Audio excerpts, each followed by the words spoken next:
Hello， 大家好，欢迎收看第197期的亚当球鞋，我是你们的亚当。今天我们一起来聊一下这一双 Jordan Brand 旗下的年度旗舰款 AJ37。本期视频由您的点赞赞助播出。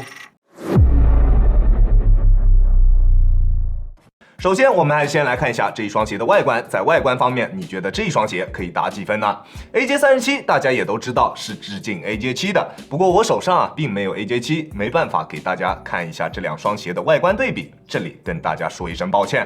大地上面这一种撞色的分区设计，以及 Jumpman 的 logo 放置的位置，就是对于 AJ7 的一个致敬。而在 logo 上面的点状式的凹陷，就是 AJ7 身上大地纹路的一个缩影。在飞人 logo 边上，还有着乔丹在这一个赛季所获得的一些成就。后跟处的鞋体造型跟 AJ7 也是基本一致的，只是没有将后跟处那一个23的类似于倒三角的图案保留，这一点还是略微有一些遗憾的。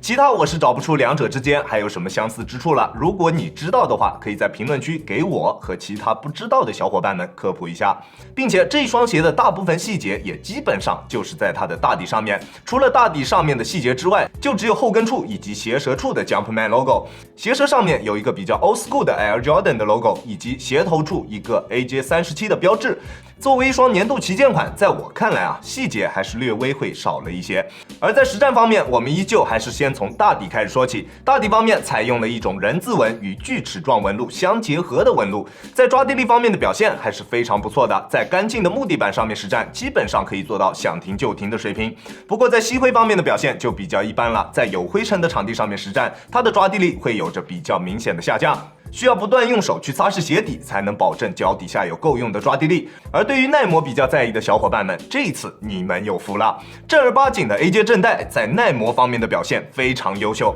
我手上的这一个配色是搭载了 XDR 耐磨橡胶的，大底橡胶的硬度非常高，是我近期测试过的所有鞋款当中大底橡胶硬度最高的一个鞋款，并且它的大底纹路相对来说也是比较粗、比较深的。如果你不怕心疼，即使用它来进行水泥地上面的实战，我估计都能坚持比较长的一段时间。一般的旗舰款篮球鞋更多的会把它的重心放在其他的地方，对于耐磨会有所忽略。而这一回打外场的朋友们，你们也可以去考虑一下顶级的鞋款了。这双 AJ37 就是一双非常耐磨的旗舰款实战篮球鞋。我穿这一双鞋一共进行了5场室内木地板的实战，除了左脚在前掌有一点点掉漆之外，其他看不到任何的磨损痕迹，耐磨水平非常的拔群。而在中底方面，使用了前掌双层 zoom 加上后掌的 Formula 泡棉，前掌的2块 zoom 面积和厚度都是非常可观的，并且采用了这种无中底部的设计，让它能够在脚感方面有更为优秀的表现。第一次上脚就能明显的感觉到它前掌的澎湃脚感，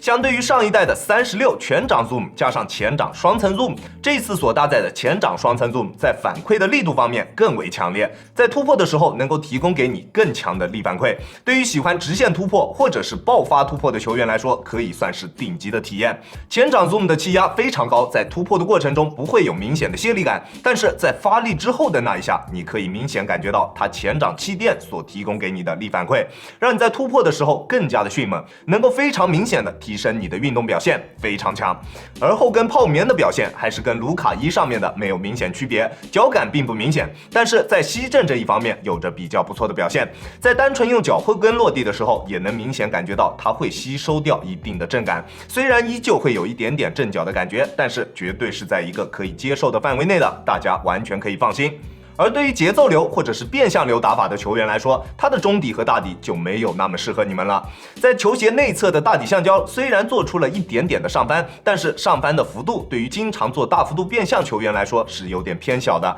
并且在上翻区域的纹路非常浅，基本上就是没有的。在变向时的抓地极限会比较低，很容易出现脚下踩空的现象，并且中底的 Zoom 并没有采用 Zoom Turbo， 前掌的刚性会比较高一些，在灵活性方面是比不上搭载 Zoom Turbo 的篮球鞋的，它还是更加适合像威少这样喜欢横冲直撞的球员多一些，这一点大家必须要了解到。而在鞋面方面，使用的依旧是跟 AJ36 身上搭载的鞋面差别不大的这一个 Lino Wave 鞋面，整体鞋楦比 AJ36 有着比较明显的加宽，属于正常宽度的一个鞋楦，对于像我这样脚型偏窄的朋友来说，并不是特别的友好，要把鞋带勒得非常紧，才能得到一个还算不错的前掌包裹和锁定。好在球鞋的鞋面调节范围是比较大的，并且且也比较容易拉紧，对于脚型的适配还是比较广的。基本上所有脚型的朋友都可以进行选择，正常脚型或者是脚型略宽略窄的朋友都可以进行选择。大宽脚的话，还是建议进行试穿之后再考虑是否要进行购买。高脚背选择这一双鞋也完全没有问题，球鞋采用的鞋舌是分离式的鞋舌，对于高脚背的朋友也非常的友好，不需要担心。而像我这样窄脚的朋友也不用慌，即使把鞋带拉得非常紧，它的鞋带也不会出现任何勒脚的情况，这一点还是非常不错的。而当你把鞋带勒得非常紧之后，你的双脚在鞋内的每个位置都能够被非常好的包裹住，在锁定方面的表现也非常棒。不管做什么动作，双脚在鞋内都不会出现任何的位移，在急停急起的过程中也不会出现任何顶脚趾或者是掉跟的现象，在包裹锁定两方面都做得非常棒。不过说到鞋面，大家可能更加在意的是这一双鞋的鞋面究竟强度是怎么样的，究竟这几根线是不是可以兜住你的双脚。这一点大家也完全可以放心。鞋面在用料方面将纵向的线材改为了强度比较高的 TPU 丝，在横向的线材也用了强度更高的尼龙。虽然看上去比36还不牢靠，但是它的强度是完全不需要去担心的，非常棒，延展性非常低，并且侧面的热压材料也比36有着明显的加宽，加上4周皮质材料的侧墙，以及略微有一点点上翻的中底橡胶，还有它前掌中底刚性的提升，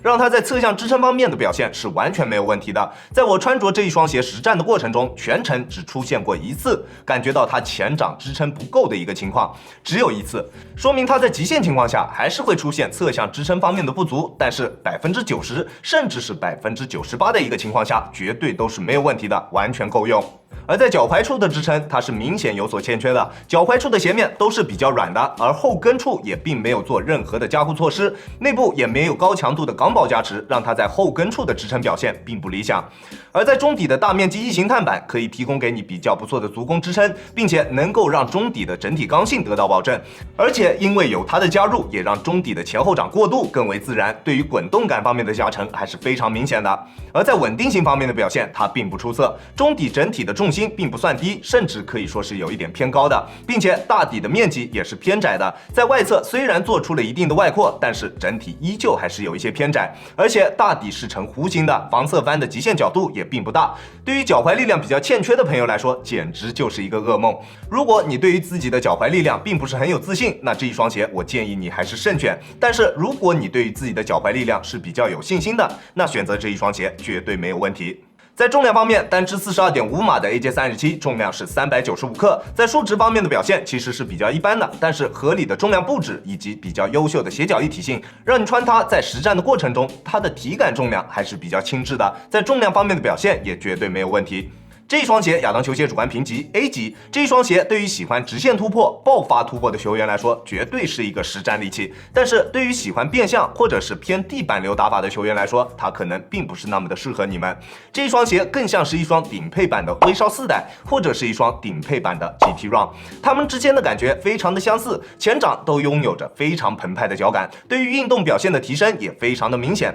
而它相对于36代来说，其实它针对的人群会更加的明确一些。36的适配人群可能会更广一点，而37则更像是针对像威少这样类型的球员而推出的一个鞋款，并且这一双鞋比较糟糕的脚踝支撑以及不算好的稳定性，对于脚踝力量的考验也是比较大的。那是否要进行购买？不知道看完这一期视频之后，你是否有了自己的答案？那如果你想要购买这一双鞋的话，在尺码的选择方面，我平时耐克穿42.5，李宁穿42，这一双鞋我选择42.5会有略微一点点的偏长，可能选择42码会更加适合一些，但是对于实战绝对没有影响。球鞋的鞋楦属于正常宽度的鞋楦，基本上所有的脚型都可以进行选择，但是如果你的脚非常宽，那我建议你还是先进行试穿之后再决定是否要进行购买。OK， 这就是本期视频的全部内容了。再次感谢大家观看本期的亚当球鞋，亚当球鞋一切从实战出发，我是亚当。如果你觉得我的视频可以帮助到你，希望你可以关注我，并且顺手给我点一个赞，这就是对我最大的支持了。好了，那我们下期视频再见了，大家有空来做 ，peace。